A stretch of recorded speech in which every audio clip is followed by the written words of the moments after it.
you've said that you did complex micro-simulation modeling. It sounds like a relatively basic model to me. You take from one and give to another. It's a basic equation of wealth redistribution, and that's called a tax. And you've made many statements about the Obamacare plan as being a tax, and I want to go through those.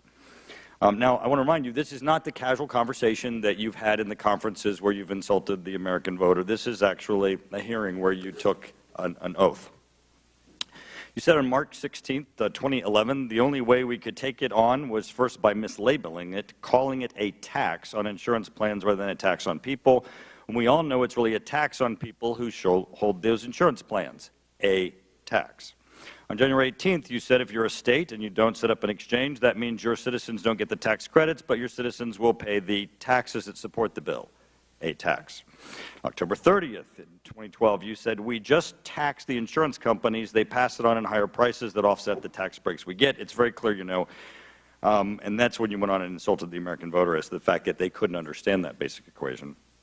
And then on October 17th, you said this bill was written in a tortured way to make sure CBO did not score the mandate as taxes. If CBO scored the mandate as taxes, the bill dies. Now, I know, Mr. Gruber, that you believe that your statements were inexcusable, insulting, but they do appear to be true. You're not here recanting today your statements with respect to the tax aspect of Obamacare, are you? I'm here today to say that any conjectures I made about political This is not a conjecture, Mr. Gruber. I mean, conjecture is, I believe it may have been, someone may have been thinking, perhaps they were, perhaps it was. This is your straight-up statements. These are not conjecture. Is it your purpose today to recant Obamacare as a tax? It is my purpose today to come forward and elaborate and straighten out the interpretation of a series of comments that I made and to apologize. Excellent. Let's do that then. Let's clarify it. Mr. Gruber, you made these statements, did you not? If I don't recall exactly, but... You don't recall. Now, one of them we actually saw on video. Do you recall that one? Yeah. Right. Okay. Well, these statements, we'll enter them for the record, and I can't imagine how you don't recall your own statements because the American voter has seen them over and over again as you've called them stupid. Do you deny making these statements, Mr. Gruber, even though you don't recall them? Do you deny calling Obamacare a tax? If you're reading my actual quotes, then I don't deny it. I don't have... I am reading your actual quotes. Then I don't deny it. Okay. So you're not here to recant it or to deny it? I'm here to explain that a number of those comments were made in a tone of expertise that I don't have when I was talking about political... Mr. Gruber, do you know what a tax is? I mean, you do have, you know, expertise in economics. Do you know what a tax is? Yes. Okay. So you would not deny today that in these statements that you made that Obamacare is a tax, would you? Obamacare is a large piece of legislation with many parts. And is one of those parts a tax, Mr. Gruber? There are some taxes in Obamacare, Well, yes. the President, as you know, argued that Obamacare was not a tax until it went before the U.S. Supreme Court as to whether or not Obamacare was a tax, and then the administration argued that it is a tax in order to be able to save it from being declared unconstitutional.